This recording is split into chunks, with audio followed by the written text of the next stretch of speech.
Perkenalkan, nama saya Fana Zebua dengan NIM 2205 1103 0062 Program Studi Ilmu Kelautan.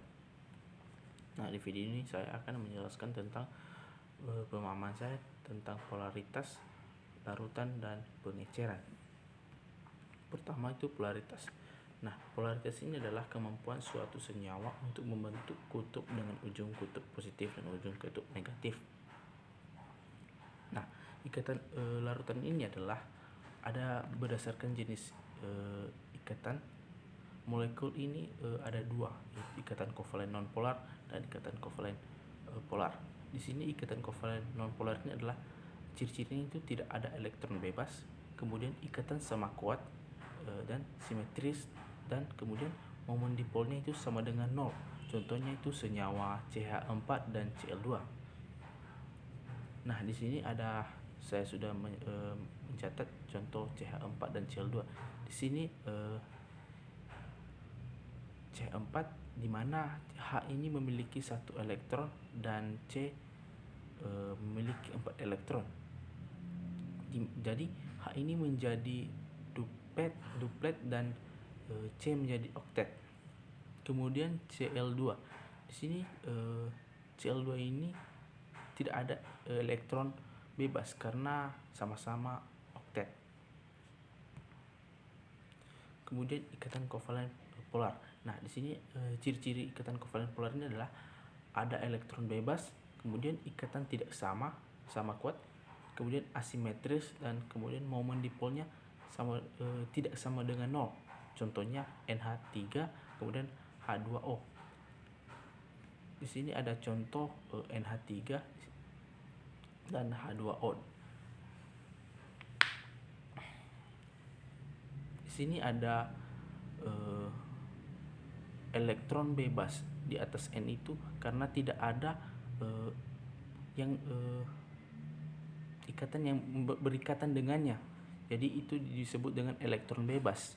Kemudian di sini di bawah H2O di mana kedua elektron di atas O itu tidak ada berikatan, menjadi itu disebut elektron bebas. Kemudian larutan. Larutan adalah campuran yang bersifat homogen dan terdiri dari zat terlarut dan pelarut.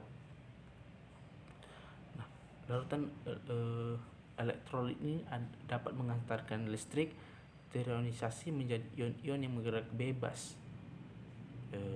Di sini ada dua jenis, yaitu elektrolit kuat dan elektrolit lemah.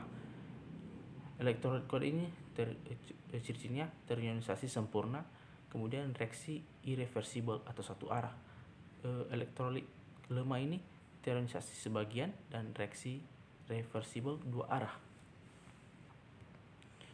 Nah, di sini saya sudah mencatat di mana yang termasuk elektrolit kuat, baik itu elektrolit kuat dari asam kuat, elektrolit kuat dari basa kuat, dan elektrolit kuat dari garam.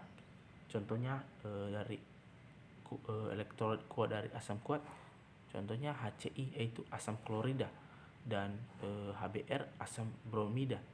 Dan elektrolit kuat dari basa kuat juga ada, contohnya NaOH itu natrium hidroksida, kemudian LiOH lithium hidroksida. Kemudian elektrolit kuat dan garam ini ada, contohnya itu natrium klorida itu NaCl, dan kalium bromida itu KBr. Dan di sini ada yang termasuk elektrolit lemah juga. Itu elektrolit lemah ini adalah larutan yang zat terlarutnya tidak terurai sempurna menjadi ion-ion, sehingga zat elektrolit lemah hanya dapat mengantarkan sedikit arus listrik saja. Di sini ada elektrolit lemah dari asam lemah, itu contoh HF itu asam fluorida, kemudian H2SO4 asam sulfat. Kemudian juga elektron lemah dari basa lemak, contohnya itu NH3 itu amonia, kemudian NH4OH amonium hidroksida, dan seterusnya. Kemudian tadi adalah larutan non sini adalah tidak dapat menghantarkan listrik dan atau tidak terionisasi. Nah, di sini yang termasuk dalam larutan non elektrolit adalah gula atau glukosa itu CH6H12O6 atau sukrosa C12H22 dan O11, atau alkohol juga etanol C2H5OH, dan air murni dan urea. Nah, pengenceran adalah proses penurunan konsentrasi larutan dengan menambahkan zat pelarut seperti air ke dalam larutan yang pekat untuk menurunkan konsentrasi larutan dari yang semula pekat menjadi encer guna keperluan dalam laboratorium. Nah, pengenceran ini pada prinsipnya hanya menambahkan zat pelarut saja, sehingga jumlah mol zat ini terlarut sebelum pengenceran sama dengan jumlah mol zat terlarut sesudah pengenceran. Nah, di sini ada rumus dari pengenceran itu adalah M1 F1 sama dengan M2 F2, di mana M1 ini molaritas awal dan F1 volume awal dalam liter. Kemudian M2 ini molaritas akhir. Nah, F2 volume akhir dalam liter. Nah, sekian dari pemahaman saya tentang ketiga materi, yaitu larutan, polaritas, larutan, dan pengenceran. Sekian dan terima kasih.